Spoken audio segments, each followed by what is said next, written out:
So ito yung ipapakain natin mga ka-farmers, yung ating 16 pesos na feeds dito sa mga inahin natin. Yan. So yung mga inahin na yan yung mga G-fowl natin na mga inahin. At hindi pa natin sa ngayon ginagamit dahil yung iba naglulugon at hindi pa tayo nagbe-breeding. So ito muna yung ibibigay natin para makatipid.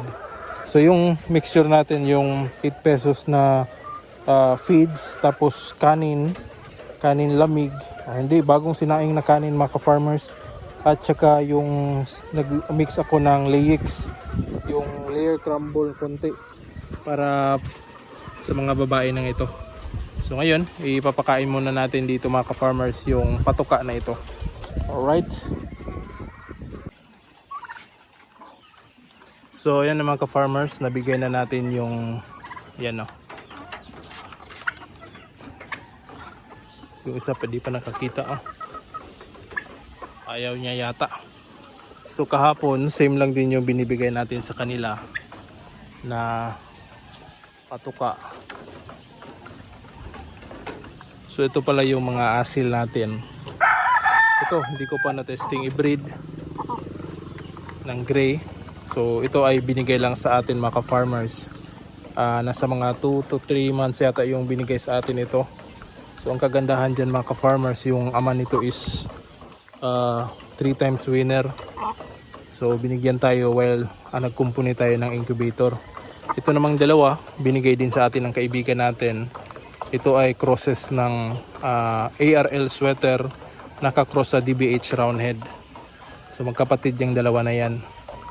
So magaganda mga ka-farmers. So pwede natin yung i-cross sa sweater at saka pwede din sa roundhead. Kahit sa dalawang bloodline pwede yan dahil 50-50 ang dugo nito.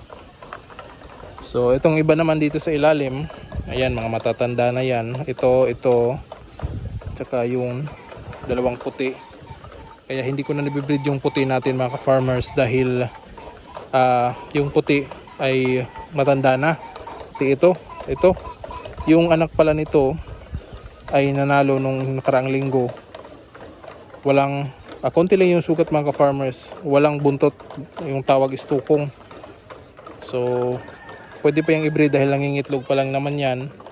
So ayos pa rin yung gamitin. So yung iba dito, yung dalawang puti, ito parang hindi na yan magagamit dahil matanda na, pero tingnan natin kung mangingitlog pa sila. Ito yung anak ng ating sweater na inahin mga ka-farmers na matanda na. So itong tukong natin o yung walang buntot sa likod niya ay nanalo nung nakaraang linggo. So konti lang yung sugat nito, nasa pakpak lang yung sugat at pwede na itong i-breed dahil nakapasa na sa exam. So ito ay sweater, itong composition ng bloodline nito is super sweater nakakross sa 5K sweater. So yan, medyo maliit na mga ka-farmers dahil pinag-i-inbreed ko. Kaya yun yung naging resulta at dahil pumasa na sa exam, pwede na natin i-breed ito. Alright, so yun lamang mga ka-farmers, hanggang sa muli. See you in my next vlog at happy farming! Woo!